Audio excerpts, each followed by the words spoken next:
Saludos desde el oeste de la isla de Montreal. Esto es de sur a norte, un retrato semanal de los países hispanoamericanos realizados a partir de las noticias publicadas entre el lunes 6 y el viernes 10 de mayo de 2024. Comencemos con los países que limitan con el Atlántico Sur. En Argentina, la semana comenzó con la noticia de que el presidente Javier Milei reconoció en una entrevista a la BBC que las Malvinas pertenecen al Reino Unido y que en todo caso podrían ser argentinas dentro de un marco de paz. No vamos a renunciar a nuestra soberanía ni vamos a buscar un conflicto con Reino Unido, dijo. Varios medios mencionaron que en esa entrevista Javier Milei también se declaró un incuestionable admirador de la ex primera ministra británica, la conservadora Margaret Thatcher. Esta semana, los senadores argentinos comenzaron a debatir la ley de bases, el marco legal para desregularizar la economía argentina. Cabe señalar que esta ley sigue modificándose en busca de su aprobación en el Poder Legislativo. Y el viernes se supo que los senadores enviarán de vuelta varias partes del documento para que los diputados las modifiquen y aprueben. En las calles, las protestas del inicio de semana se convirtieron en un paro general que prácticamente inmovilizó al país este jueves. En conferencia de prensa, la Confederación General de Trabajo le pidió al gobierno que tome nota de las peticiones sindicales. Al respecto, Infobae se preguntó cuál dirigente sindical llevaba más tiempo a la cabeza de su agremiación y resaltó a Pedro Victorio Zambelletti, que lleva 50 años como secretario general del Sindicato de Pinturas. Otros líderes sindicalistas solo exhiben entre 40 a 20 años de experiencia como secretarios generales en sus respectivos sindicatos. Y el viernes, Trenes Argentinos informó que 2 trenes chocaron y se descarrilaron en Buenos Aires en el barrio de Palermo sin causar heridos de gravedad. Uruguay comenzó la semana con un ojo en las inundaciones que azotan al vecino país de Brasil y otro en el crecimiento del río Uruguay y el aumento en el volumen del agua de las lluvias. El fenómeno meteorológico afecta al norte uruguayo, que según las autoridades vive las peores inundaciones desde 1959. A los reportes de víctimas evacuadas desde el interior del país se suma el lamento de los agricultores que temen por sus cultivos de arroz y soya, principales productos de exportación de ese país que se mantiene en situación de alerta. Por otro lado, la mujer trans que acusó de agresión a Yamandu Orsi, precandidato a la presidencia de Uruguay por el izquierdista Frente Amplio, reconoció que todo fue mentira. Orsi declaró a los medios que sus abogados ya demandaron a la acusadora por simulación de delito y difamación. También buscarán revelar qué hay detrás de esta falsa acusación. Ahora subamos por los países mediterráneos. El gobierno de Paraguay propuso en la semana construir un gasoducto para conectar la oferta argentina con la demanda brasileña, una obra de infraestructura que favorecería la interconexión energética en la región. Esta misma semana, el gobierno paraguayo celebró el acuerdo alcanzado con Brasil, donde se formalizó un aumento del 15,4% en el precio que los brasileños pagarán por la electricidad paraguaya. El gobierno de Santiago Peña considera la nueva tarifa como algo justo, equitativo y balanceado. En el tema de la seguridad regional, el FBI trabajará con las fuerzas de seguridad paraguayas para combatir al crimen transnacional y a las redes de contrabando que operan en la región. Esta semana, por ejemplo, Infobae informó que el precio del tomate subió por culpa del contrabando. El presidente paraguayo Santiago Peña dijo que ningún país podrá solo contra el crimen internacional. Peña tuvo una participación de manera virtual en la Conferencia de Seguridad Hemisférica que se realizó en Miami. Ahí también confirmó que las relaciones de Paraguay con Taiwán están más sólidas que nunca. En Bolivia, Evo Morales anunció al comienzo de la semana que el 2025 será candidato a la presidencia boliviana a las buenas o a las malas. Agregó que cuenta con el respaldo de los presidentes de Venezuela y de Brasil. Mientras tanto, en su partido, Movimiento al Socialismo, más los seguidores del presidente boliviano Luis Arce, nombraron a Gober García a la cabeza de la dirección nacional de ese instrumento político. Medios como Deutsche Welle informaron que Evo Morales se mantenía a la cabeza del movimiento desde hace 27 años. Luis Arce, por su parte, afirmó el jueves que diversos líderes sociales del MAS quisieron realizar un congreso consensuado, pero que Evo Morales se negó. También dijo que el MAS estaba a punto de perder su inscripción electoral y necesitaba realizar un congreso para indicar quiénes representarían al partido. Sin embargo, esta semana el Tribunal Electoral extendió por 120 días más el plazo para que los partidos realicen sus asambleas generales previas a la campaña presidencial para las elecciones de 2025. Los seguidores de Evo Morales ya anunciaron que el 10 de julio realizarán su propio congreso partidario. Ahora recorramos la costa del Pacífico. En Chile, al respecto del secuestro y asesinato del militar venezolano Ronald Ojeda, el canal Mega Noticias transmitió un audio que confirmaría la tesis de las autoridades chilenas. El crimen fue planeado desde Venezuela. El presidente chileno Gabriel Boric pidió una vez más al presidente venezolano Nicolás Maduro que entregue a los asesinos. También confirmó que está dispuesto a elevar una demanda ante las instancias internacionales. En el tema de la seguridad, Héctor Yaitul, el dirigente de la coordinadora Arauco Mayeco, fue condenado a 23 años de cárcel por incitación y apología a la violencia, usurpación violenta, hurto de madera y atentado a la autoridad. La ministra del Interior, Carolina Toá, explicó que con esta condena debe quedar claro que en Chile la violencia no es el camino para resolver conflictos. Finalmente, Chile registró un superávit fiscal en el mes de abril de $1.800 millones. Infobae informó que con respecto al año pasado, las exportaciones aumentaron en un 15%. Las estimaciones del crecimiento de la economía se mantienen en 2%. En el Perú, la semana comenzó con el expresidente Alberto Fujimori, quien goza de una cuestionada libertad anticipada luego de ser condenado por crímenes de lesa humanidad, quien exigió auto, guardaespaldas y pensión vitalicia. Deutsche Welle informó que el exmandatario aún debe más de $14 millones como reparación civil por sus delitos, pero su abogado informó que no piensa pagar. En la semana, los medios difundieron que 1/3 de los peruanos vive en condición de pobreza y pobreza extrema. Y en total, más del 60% vive en condición de vulnerabilidad económica. Al final de la semana, la presidenta Dina Boluarte dijo que su gobierno está enfocado en solucionar el problema de la pobreza y no respondió cuando le preguntaron sobre su hermano y su abogado, quienes fueron detenidos este viernes por la Fiscalía, acusados de formar parte de una red de corrupción que también habría beneficiado a la misma presidenta. Finalmente, CNN informó que esta semana la empresa estatal china COSCO Shipping volvió a exigirle al gobierno peruano que respete las condiciones de uso exclusivo que acordaron para la construcción del puerto que el presidente chino Xi Jinping inaugurará en el mes de noviembre de este año en Chancay, al norte de Lima. En Ecuador, el Estado tiene una deuda de $4.500 millones con los proveedores del Estado, según el último informe del Observatorio de la Política Fiscal comentado por Prensa Latina. El presidente ecuatoriano Daniel Noboa acusó de esta deuda a su antecesor, el expresidente Guillermo Lasso. La mayor parte de esa deuda son salarios de funcionarios públicos de los sectores salud, defensa, gobierno y educación.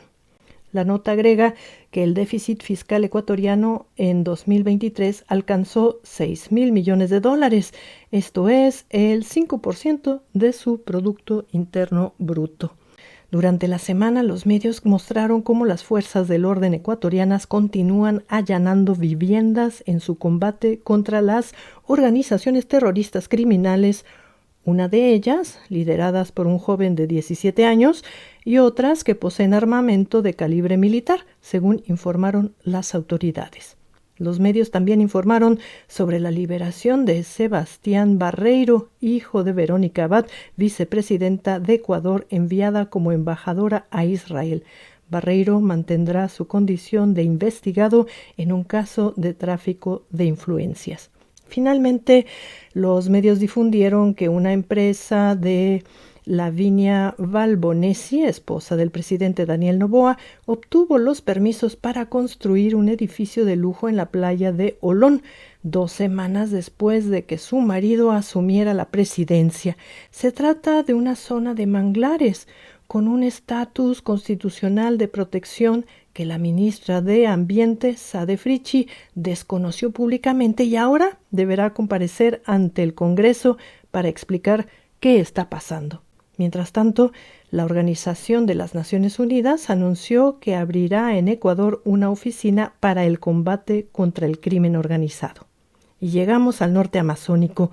En Venezuela, Nicolás Maduro Guerra, diputado de la Asamblea Nacional e hijo del presidente candidato Nicolás Maduro, declaró que su país está dispuesto a pagar los $10.000 millones que le adeuda a China, país con el que, según informa Reuters, Venezuela considera ampliar una cooperación económica. Por otro lado, el rostro del presidente Nicolás Maduro aparece sonriente 13 veces en la boleta electoral que esta semana presentó el Consejo Nacional Electoral de Venezuela. Las fotos de Maduro ocupan las primeras casillas del tarjetón, mientras que las 3 desteñidas fotos de Edmundo González Urrutia, el principal candidato opositor, aparecen confundidas entre las 22 fotos de otros 7 competidores. Y el número 2 de Venezuela, el diputado Diosdado Cabello, acusó al canciller colombiano Luis Gilberto Murillo de trabajar para Estados Unidos luego de que el diplomático colombiano hablara de una hipotética y pacífica transferencia del poder en Venezuela. Al respecto de las declaraciones de Cabello, Murillo dijo, a palabras necias, oídos sordos. Sigamos en Colombia, donde esta semana el presidente Gustavo Petro ordenó una ofensiva total contra las disidencias de las FARC en el Cauca, en el suroeste colombiano. Por otro lado, las guerrillas del ELN anunciaron que reiniciarán los secuestros denominados por este grupo como retenciones de carácter económico. Y bajo el lema de ser de izquierda no es vacuna, el presidente Gustavo Petro respaldó la investigación que la Fiscalía General realiza contra la Unidad Nacional para Gestión del Riesgo de Desastres. El ahora exdirector de esa institución, Olmedo López, habría confesado que entregó dinero a los presidentes de las cámaras legislativas, Iván Name y Andrés Calle, para que apoyaran las propuestas de la presidencia. Vale la pena señalar que Gustavo Petro reconoció públicamente su responsabilidad en la contratación de Olmedo López y pidió que la Fiscalía investigue los últimos 8 años en la gestión de la Unidad Nacional para Gestión del Riesgo de Desastres. Y esa misma semana, Gustavo Petro acusó el inicio de un golpe de Estado cuando la Fiscalía decidió incluirlo en la investigación del financiamiento de su campaña electoral. Según dijo el mandatario, solo el Congreso puede juzgarlo y por eso pidió a sus seguidores salir a las calles a defenderlo. El jueves, un juez ordenó la liberación del que fuera jefe de las paramilitares Autodefensas Unidas de Colombia, Salvatore Mancuso, extraditado de Estados Unidos luego de pagar su condena de cárcel por narcotráfico y principal testigo en el juicio que se le sigue al expresidente Álvaro Uribe. Mancuso, informaron los medios, se comprometió a colaborar con el proceso de paz colombiano. Ahora pasemos por Centroamérica y el Caribe. En Panamá las elecciones presidenciales las ganó José Raúl Mulino con el 34,4%. El así denominado antisistema, Ricardo Lombana, quedó en segundo lugar con 24,8%. José Gabriel Carrizo, candidato del partido gobernante PRD, quedó sexto con 5,8%. Ahora la pregunta en los medios es: ¿qué pasará con Ricardo Martinelli, que sigue en la embajada nicaragüense en Panamá? Por lo pronto, Mulino quiere que Panamá se integre al Mercosur. También conversará con First Quantum Minerals para negociar directamente sobre el futuro de la mina de cobre que cerró operaciones luego de masivas protestas ciudadanas. En el tema migratorio, José Raúl Mulino propone cerrar el paso fronterizo en la selva del Darién.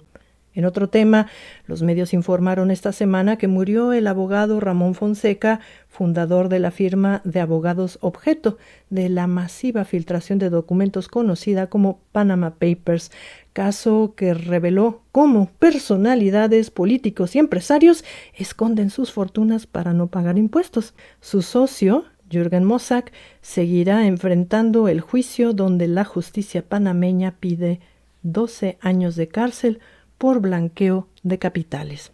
En Cuba, el portavoz oficial del gobierno, Granma, publicó una queja del gobierno cubano porque este 1 de mayo la Corte del Distrito de Columbia en Estados Unidos absolvió de sus cargos al cubano Alexander Alazo Baro. Para la Corte, el 30 de abril de 2020, Alazo Baro descargó las municiones de su fusil contra las instalaciones de la embajada cubana en Estados Unidos, motivado por la demencia. Para Granma, con esta decisión, Estados Unidos continúa protegiendo al terrorismo. En Puerto Rico, a partir del 23 de mayo, las migrantes embarazadas con estatus desconocido tendrán cobertura del sistema de salud de la isla. El anuncio lo hizo el gobernador Pedro Pierluisi. En su nota, Infobae señala que más de 100,000 dominicanos se encuentran en Puerto Rico. República Dominicana se encuentra en la recta final para las elecciones presidenciales del 19 de mayo próximo. En la última encuesta publicada por Gallup, el presidente candidato Luis Abinader se mantiene firme en el primer lugar de preferencias con 60%. El expresidente Leonel Fernández sigue segundo con 24,6%. Este fin de semana los candidatos realizarán sus últimas movilizaciones y la próxima semana comenzará la prohibición de publicidad electoral. En Honduras, el canciller Eduardo Enrique Reina reiteró el pedido hondureño para que las Naciones Unidas los asesore en la constitución de un ente anticorrupción en el país. El funcionario recordó que se trata de una promesa de campaña de la presidenta Xiomara Castro y enfatizó la necesidad de avanzar en este tema lo más pronto posible. En Guatemala, el presidente Bernardo Arévalo oficializó su pedido al Congreso para que destituya a la fiscal general Consuelo Porras. Para eso, los diputados deberán modificar la ley que prohíbe remover del cargo a la fiscal. La fiscal ya se amparó ante la Corte de Constitucionalidad. Por su parte, la Corte Suprema aún no responde a la denuncia que Arévalo presentó contra la fiscal general por incumplimiento de deberes. Y llegamos al norte. En México, las autoridades encontraron los restos de 3 turistas reportados como desaparecidos la semana pasada en Baja California. Los medios internacionales difundieron ampliamente la información. Las autoridades mexicanas señalaron que el móvil del delito fue el robo del vehículo que usaban los turistas. Esta semana, el Sistema Eléctrico Nacional sufrió ante el excesivo calor y el intenso uso de aire acondicionado, como indicó el presidente Andrés Manuel López Obrador. Los apagones esporádicos se sucedieron en diferentes ciudades del país.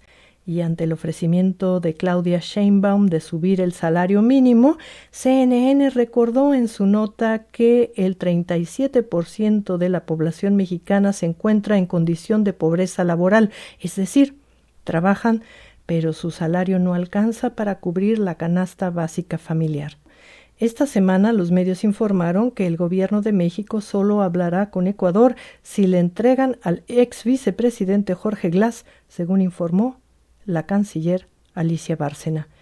Por su parte, el presidente Andrés Manuel López Obrador dijo que el Consejo de Seguridad de las Naciones Unidas está de florero, un adorno, y pidió que no intervenga en su conflicto con Ecuador. López Obrador también pidió un procedimiento para expulsar de la ONU a los países que violentan la soberanía de cualquier otra nación. China, Francia, Rusia, Estados Unidos y Reino Unido son los países con membresía permanente en el Consejo de Seguridad de las Naciones Unidas. Reuters informó en la semana que representantes de Estados Unidos, antes de viajar a Guatemala para discutir temas migratorios, aplaudieron la imposición de visa para los peruanos que deseen ingresar a México. En Estados Unidos, el gobierno convocó la formación de un panel trinacional dentro del marco del Tratado de Libre Comercio para revisar las condiciones de trabajo en un call center operado en Hidalgo por una empresa española. El gobierno mexicano ya confirmó que quizá la empresa no está cumpliendo a cabalidad con la ley laboral, misma que debe regirse dentro del acuerdo de libre comercio. El call center brinda sus servicios al Banco Bilbao Vizcaya. En otro tema, la generala Laura Richardson, jefa del Comando Sur de Estados Unidos, advirtió que América Latina no se está beneficiando de los recursos vendidos a China. Y al respecto de la participación china en obras de infraestructura, como el puerto de Chancay en el Perú o la interconexión vial en Sudamérica, la generala dijo que esas obras solo permitirán a los chinos extraer más recursos de América del Sur. Por su parte, Daniel Erickson, asesor de la Casa Blanca, manifestó que la ventaja que posee Estados Unidos frente a China es que se trata de un socio democrático. La semana finalizó con la noticia de que el gobierno de Joe Biden comenzará a expulsar con mayor rapidez, sin mucho trámite, a los migrantes que consideren peligrosos bajo el argumento de seguridad pública o nacional. Y ahora pasamos al dato de la semana. La Comisión Económica para América Latina y el Caribe informó el jueves que América Latina crecerá un poco más de lo previsto en este 2024, es decir, un crecimiento general del 2,1%. América del Sur crecerá 1,6%, América Central y México crecerán un 2,7% y el Caribe, excluyendo a Guyana, mostrará un crecimiento económico de 2,8%. Y con esto finalizamos nuestro recorrido de sur a norte y desde el oeste de la isla de Montreal les enviamos un cariñoso saludo a todas las madres que nos escuchan por su día. Nos escuchamos hasta la próxima semana.